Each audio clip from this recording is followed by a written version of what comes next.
ദൈവത്തിൻ്റെ അതിപരിശുദ്ധമായ നാമം വാഴ്ത്തപ്പെടട്ടെ. ഇന്നത്തെ വായനാ ഭാഗം ലേവ്യ പുസ്തകം 5 മുതൽ 7 വരെയുള്ള അധ്യായങ്ങളാണ്. ലേവ്യ പുസ്തകം വിശുദ്ധനായ ദൈവത്തോടൊപ്പം പാപികളായ മനുഷ്യർ എങ്ങനെ സഹവാസത്തിൽ ജീവിക്കാമെന്ന് പഠിപ്പിക്കുന്ന പുസ്തകമാണ്. 5 മുതൽ 7 വരെയുള്ള അധ്യായങ്ങൾ യാഗങ്ങൾ, കുറ്റം, ക്ഷമ, വിശുദ്ധി, ആരാധന, പുരോഹിതരുടെ ഉത്തരവാദിത്വം എന്നിവയെക്കുറിച്ചുള്ള ദൈവത്തിൻ്റെ നിർദ്ദേശങ്ങളെ തുടരുന്നു. ഈ അധ്യായങ്ങൾ വെറും ആചാര നിയമങ്ങളായി തോന്നാമെങ്കിലും ആത്മീയമായി ഇവ പാപം, മാനസാന്തരം, പുനഃസ്ഥാപനം, ആരാധന, ഒടുവിൽ യേശുക്രിസ്തുവിൻ്റെ ശുശ്രൂഷ എന്നിവയെക്കുറിച്ചുള്ള ആഴമുള്ള സത്യങ്ങളെ വെളിപ്പെടുത്തുന്നു. ലേവ്യ പുസ്തകം 5-ാം അധ്യായം പ്രധാനമായും അറിവില്ലാതെ ചെയ്ത പാപങ്ങളെയും പ്രായശ്ചിത്തത്തിൻ്റെ ആവശ്യകതയെയും കുറിച്ചാണ് സംസാരിക്കുന്നത്. സത്യം മറയ്ക്കുക, അശുദ്ധമായതിനെ തൊടുക, അശ്രദ്ധമായി പ്രതിജ്ഞ ചെയ്യുക, അറിയാതെ പാപം ചെയ്യുക എന്നീ സാഹചര്യങ്ങളിൽ ഒരാൾ കുറ്റക്കാരനാകുന്നതിനെക്കുറിച്ച് ദൈവം വിശദീകരിക്കുന്നു. പാപങ്ങൾ അറിവില്ലാതെ ചെയ്തതായാലും ദൈവം അവയെ ഗൗരവത്തോടെ കാണുന്നു. കാരണം അവൻ്റെ വിശുദ്ധി പരിപൂർണമാണ്. ഒരാൾ തൻ്റെ കുറ്റം മനസ്സിലാക്കുമ്പോൾ അവൻ തൻ്റെ പാപം ഏറ്റുപറഞ്ഞ് യഹോവയ്ക്ക് യാഗം അർപ്പിക്കണം. സാമ്പത്തിക സാഹചര്യത്തിനനുസരിച്ച് വ്യത്യസ്ത യാഗങ്ങൾ ദൈവം അനുവദിച്ചു. സമ്പന്നർ ആട്ടിൻകുട്ടിയെയോ കോലാടിനെയോ കൊണ്ടുവരാം. ദരിദ്രർ പക്ഷികളെ കൊണ്ടുവരാം. അത്യന്തം ദരിദ്രർ നേരിയ മാവ് കൊണ്ടുവരാം. ഇത് സാമൂഹിക നിലയൊന്നും നോക്കാതെ എല്ലാവർക്കും ദൈവസന്നിധിയിൽ വരുവാനുള്ള വഴി ദൈവം ഒരുക്കിയതായി കാണിക്കുന്നു. ഈ അധ്യായം വിശുദ്ധ വസ്തുക്കളുടെ ദുരുപയോഗത്തെയും മറ്റുള്ളവർക്ക് ചെയ്ത തെറ്റുകളെയും സംബന്ധിച്ച അകൃത്യയാഗത്തെയും പരിചയപ്പെടുത്തുന്നു. കുറ്റക്കാരൻ യാഗം അർപ്പിക്കുന്നതിൽ മാത്രം നിൽക്കാതെ നഷ്ടപ്പെട്ടത് തിരികെ കൊടുക്കുകയും അധികം കൂടി നൽകുകയും വേണം. യഥാർത്ഥ മാനസാന്തരത്തിൽ പുനഃസ്ഥാപനവും ഉൾപ്പെടുന്നു എന്ന് ദൈവം പഠിപ്പിക്കുന്നു. ലേവ്യ പുസ്തകം 5-ാം അധ്യായം പാപം വെറും പുറത്തുള്ള പ്രവൃത്തി മാത്രമല്ലെന്നും അത് ദൈവത്തിൻ്റെ വിശുദ്ധിക്കെതിരായ ലംഘനമാണെന്നും വെളിപ്പെടുത്തുന്നു. മറഞ്ഞിരിക്കുന്ന പാപങ്ങൾ, അശ്രദ്ധമായ വാക്കുകൾ, മറന്നുപോയ പരാജയങ്ങൾ, അറിവില്ലാതെ ചെയ്ത തെറ്റുകൾ ഇവയെല്ലാം ദൈവസന്നിധിയിൽ പ്രാധാന്യമുള്ളവയാണ്. മനുഷ്യജീവിതത്തിൻ്റെ എല്ലാ മേഖലകളെയും പാപം ബാധിച്ചിരിക്കുന്നു എന്ന് ഇത് പഠിപ്പിക്കുന്നു. ആത്മീയമായി ഈ അധ്യായത്തിൽ പാപസമ്മതം വളരെ പ്രധാനമാണ്. ദൈവം വെറും ആചാരങ്ങൾ മാത്രം ആവശ്യപ്പെടുന്നില്ല. കുറ്റം ഏറ്റുപറയുന്ന ഹൃദയമാണ് അവൻ ആഗ്രഹിക്കുന്നത്. യഥാർത്ഥ മാനസാന്തരത്തിൽ താഴ്മയും സത്യസന്ധതയും തകർന്ന ഹൃദയവും ഉൾപ്പെടുന്നു. വ്യത്യസ്തമായ യാഗങ്ങൾ ദൈവത്തിൻ്റെ കരുണയെ വെളിപ്പെടുത്തുന്നു. ക്ഷമയും രക്ഷയും സമ്പന്നർക്കോ ശക്തർക്കോ മാത്രമുള്ളതല്ല, എല്ലാവർക്കും ദൈവം വാതിൽ തുറക്കുന്നു. ഇത് മനുഷ്യരാശിക്ക് വേണ്ടി പരിപൂർണ യാഗമായ യേശുക്രിസ്തുവിലേക്കാണ് വിരൽ ചൂണ്ടുന്നത്. അകൃത്യയാഗം മറ്റൊരു പ്രധാന സത്യവും വെളിപ്പെടുത്തുന്നു. പാപം ബന്ധങ്ങളെ തകർക്കുന്നു. പാപം ഒരിക്കലും ഒറ്റപ്പെട്ടതല്ല. അത് ആരാധനയെയും സമൂഹത്തെയും മനുഷ്യ ബന്ധങ്ങളെയും ദൈവ സഹവാസത്തെയും ബാധിക്കുന്നു. അതുകൊണ്ട് മാനസാന്തരത്തിൽ ദൈവത്തോടുള്ള ക്ഷമാപണവും നശിച്ച ബന്ധങ്ങളുടെ പുനഃസ്ഥാപനവും ഉൾപ്പെടണം. ക്രൂശിൽ യേശുക്രിസ്തു മനുഷ്യർക്കു വേണ്ടി പാപയാഗവും അകൃത്യയാഗവുമായി മാറി. അവൻ പാപം ക്ഷമിക്കുന്നതിലുപരി ദൈവത്തെയും മനുഷ്യനെയും തമ്മിലുള്ള തകർന്ന സഹവാസം പുനഃസ്ഥാപിക്കുന്നു. ഇന്നത്തെ പല വിശ്വാസികളും വലിയ പാപങ്ങൾ മാത്രമാണ് ദൈവത്തിന് പ്രധാനമെന്ന് കരുതുന്നു. എന്നാൽ ലേവ്യ പുസ്തകം 5-ാം അധ്യായം അശ്രദ്ധമായ സംസാരവും മറഞ്ഞിരിക്കുന്ന അസത്യവും അവഗണിക്കപ്പെട്ട ഉത്തരവാദിത്വങ്ങളും രഹസ്യമായ വഴിതെറ്റലുകളും ദൈവത്തെ ദുഃഖിപ്പിക്കുന്നുവെന്ന് പഠിപ്പിക്കുന്നു.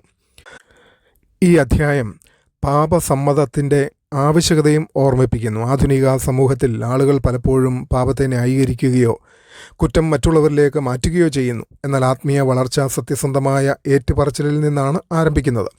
പുനഃസ്ഥാപനത്തിൻ്റെ തത്വവും ഇന്ന് വളരെ പ്രധാനമാണ്. നാം ആരെയെങ്കിലും വേദനിപ്പിച്ചിട്ടുണ്ടെങ്കിൽ, വഞ്ചിച്ചിട്ടുണ്ടെങ്കിൽ, ബന്ധങ്ങൾ തകർത്തിട്ടുണ്ടെങ്കിൽ യഥാർത്ഥ മാനസാന്തരം പുനഃസ്ഥാപനത്തിലേക്ക് നയിക്കണം. ലേവ്യ പുസ്തകം 5 പോരാടുന്ന വിശ്വാസികൾക്ക് ആശ്വാസവും നൽകുന്നു. എല്ലാവർക്കും ദൈവം വഴി ഒരുക്കിയതുപോലെ ഇന്നും ക്രിസ്തുവിൻ്റെ കൃപ എല്ലാവർക്കും ലഭ്യമാണ്. ലേവ്യ പുസ്തകം 6-ാം അധ്യായം അകൃത്യ യാഗത്തെക്കുറിച്ചുള്ള നിർദ്ദേശങ്ങളെ തുടരുന്നു. മോഷണം, വഞ്ചന, അസത്യ വ്യവഹാരം, മറ്റുള്ളവരുടെ വസ്തുക്കളുടെ ദുരുപയോഗം എന്നിവയെക്കുറിച്ചും ദൈവം സംസാരിക്കുന്നു. കുറ്റക്കാരൻ എടുത്തത് മുഴുവൻ തിരികെ കൊടുക്കുകയും നഷ്ടപരിഹാരം നൽകുകയും ശേഷം യാഗം അർപ്പിക്കണമെന്ന് ദൈവം കൽപ്പിക്കുന്നു. തുടർന്ന് പുരോഹിതർക്കുള്ള നിർദ്ദേശങ്ങളിലേക്കാണ് അധ്യായം മാറുന്നത്. ഹോമയാഗത്തിൻ്റെ പ്രമാണത്തെക്കുറിച്ച് പറയുന്നു. അഗ്നി യാഗപീഠത്തിൽ എല്ലായ്പ്പോഴും കത്തിക്കൊണ്ടിരിക്കണം. രാവും പകലും ആ വിശുദ്ധ അഗ്നി നിലനിർത്തേണ്ടുന്നത് പുരോഹിതരുടെ ഉത്തരവാദിത്വമായിരുന്നു. ആ അഗ്നി ഒരിക്കലും അണയരുതായിരുന്നു. കാരണം അത് ദൈവസാന്നിധ്യത്തെയും നിരന്തരമായ ആരാധനയെയും പ്രതിനിധീകരിച്ചു. യാഗപീഠത്തിലെ നിരന്തര അഗ്നി ആഴമുള്ള ആത്മീയ പ്രതീകമാണ്. അഗ്നി പലപ്പോഴും ദൈവത്തിൻ്റെ വിശുദ്ധിയെയും സാന്നിധ്യത്തെയും ശുദ്ധീകരണത്തെയും പ്രതിനിധീകരിക്കുന്നു.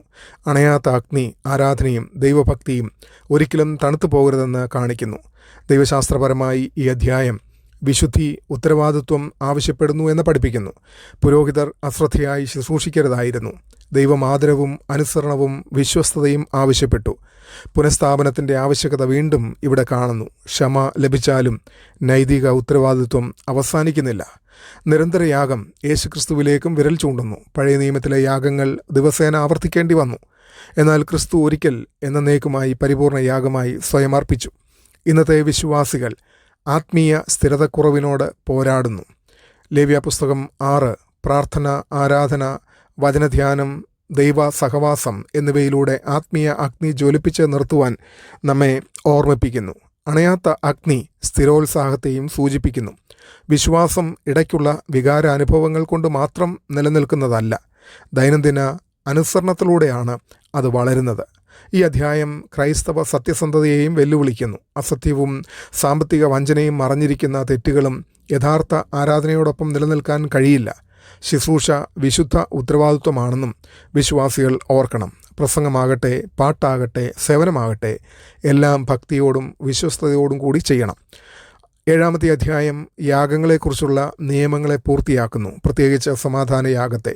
സമാധാനയാഗത്തിൽ ഒരു ഭാഗം ദൈവത്തിനും ഒരു ഭാഗം പുരോഹിതർക്കും മറ്റൊരു ഭാഗം യാഗം അർപ്പിച്ച വ്യക്തിക്കും ലഭിച്ചു. ഇത് ദൈവത്തോടുള്ള സഹവാസത്തെയും സമാധാനത്തെയും സ്തോത്രത്തെയും പ്രതിനിധീകരിച്ചു. ശുദ്ധവും അശുദ്ധവുമായി ബന്ധപ്പെട്ട ഭക്ഷണങ്ങളെക്കുറിച്ചും യാഗമാംസം കൈകാര്യം ചെയ്യുന്നതിനെക്കുറിച്ചും രക്തവും കൊഴുപ്പും ഭക്ഷിക്കുന്നതിനുള്ള വിലക്കിനെക്കുറിച്ചും ദൈവം നിർദ്ദേശങ്ങൾ നൽകുന്നു. അധ്യായത്തിൻ്റെ അവസാനം യാഗങ്ങളുടെയും പുരോഹിതർക്കുള്ള ഭാഗങ്ങളുടെയും നിയമങ്ങൾ ചുരുക്കി പറയുന്നു.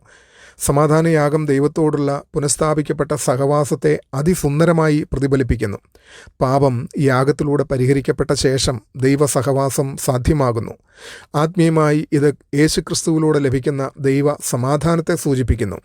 പങ്കിട്ട ഭക്ഷണം ഉടമ്പടി സഹവാസത്തെയും അടുപ്പത്തെയും പ്രതിനിധീകരിക്കുന്നു.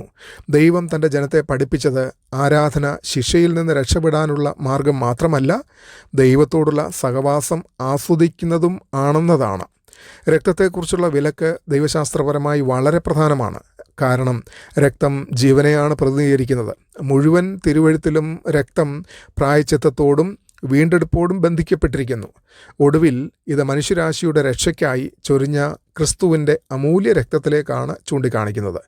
സമാധാനയാഗം കർത്താവിൻ്റെ അത്താഴത്തെയും മുൻകൂട്ടി സൂചിപ്പിക്കുന്നു. അവിടെ വിശ്വാസികൾ ക്രിസ്തുവിൻ്റെ യാഗത്തെ ഓർക്കുകയും ദൈവ സഹവാസം ആഘോഷിക്കുകയും ചെയ്യുന്നു. 7-ാം അധ്യായം രക്ഷ വെറും പാപക്ഷമ മാത്രമല്ലെന്നും അത് ദൈവത്തോടുള്ള ബന്ധമാണെന്നും ഓർമ്മിപ്പിക്കുന്നു.